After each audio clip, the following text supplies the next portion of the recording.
Hey, welcome back into Good Day Alabama Weekend Connected Through Cooking. What was that noise you were making? Just, just turkey call. Oh, that was a turkey. I don't know why we're calling it since we already got the bird here, but that's the perks. Like an alien or something. It's like the perks of growing up on a hunting club. You can have a good turkey call. There's plenty of animals out there. Plenty of turkeys. Plenty of everything. All right, we don't want to do anything wrong. We want to make sure their turkey's perfect. How do we do that? So this is all about the prep, and like I said earlier, the main thing is, so most turkeys come in frozen. Okay. And you want your turkey to be waiting on you, and you don't want to be waiting on your turkey, especially if you're going to take into consideration, like if you want to brine your turkey, either like a wet brine or dry brine, you want to make sure you have time. It's not frozen and you're not panicking toward the end.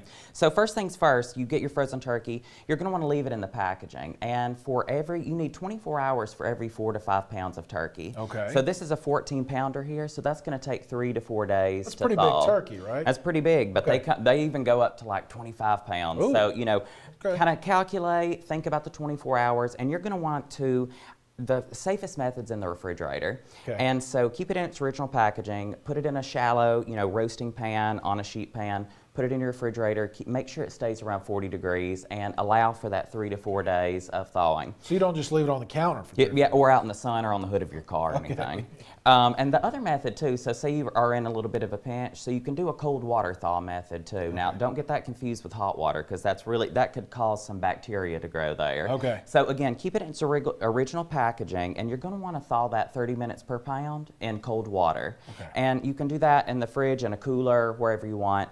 And just make sure you change the water every 30 minutes. Okay. So once you have your turkey thawed, of course, remove the packaging, remove, the neck, the giblets, all that stuff. Reserve that for stocks or gravy. And you want to, now depending on if you're going to brine or not, and I always brine my turkey. Okay. So a brine turkey is going to come out, I do mine in bourbon and sweet tea, but you can brine it in anything. And a general ratio is like, for every gallon of water, you're going to want 1 cup of salt. And then you can add in all kinds of aromatics, bay leaves, salt, pepper, whatever you want. And I like to do mine in a huge stock pot. You can, of course, buy like a new 5-gallon bucket if it's a huge turkey. You can use a cooler. And make sure your turkey is fully submerged. So like take a plate, some kind of heavy kitchen utensil, and just submerge that turkey to keep it under the brine. And you're going to want to brine your turkey for 12 to 24 hours. Wow, so that's a lot of work. So again, like think about like you've got to thaw the turkey, and then if you're going to want to brine it, you've got to take that into consideration. You start working on it today. Just go ahead. You need to get your turkey out. Just get out there in the woods and find that turkey. And you can do a dry brine and all that stuff too. Okay. So whether you're going to brine or not, when you take your turkey out, moist skin is not going to brown good, and you want that really good crispy moist skin, and you want it golden brown too. So pat your turkey dry, and don't worry about washing your turkey or anything, because sometimes when you wash your turkey in chlorine water, that little bit of chlorine can actually cook the skin, which is very strange. That doesn't sound So good. once you pat your turkey dry, now comes the time. I love to stuff the cavity of my turkey, not with stuffing, because we're from the South, so we do our dressing on the side. Right. So I like to put oranges, apples, onions, garlic, herbs, parsley, rosemary, garlic. Throw bay leaves, throw all that in the cavity, and what that's going to do is that's going to create moisture, and it's just going to make the turkey have lots of flavor, and it's going to be moist from the inside out. I don't like a dry turkey. You can't have a dry turkey. No. You got to have a moist turkey, if you can even say absolutely. the word moist these days. So a lot of people like to slather their turkey up. So preheat your oven to 325. So you want to roast your turkey 325, and you can just average 13 minutes per pound for your turkey. So this one's probably going to take like 3.5 hours to like 4 hours 25 minutes, something like that.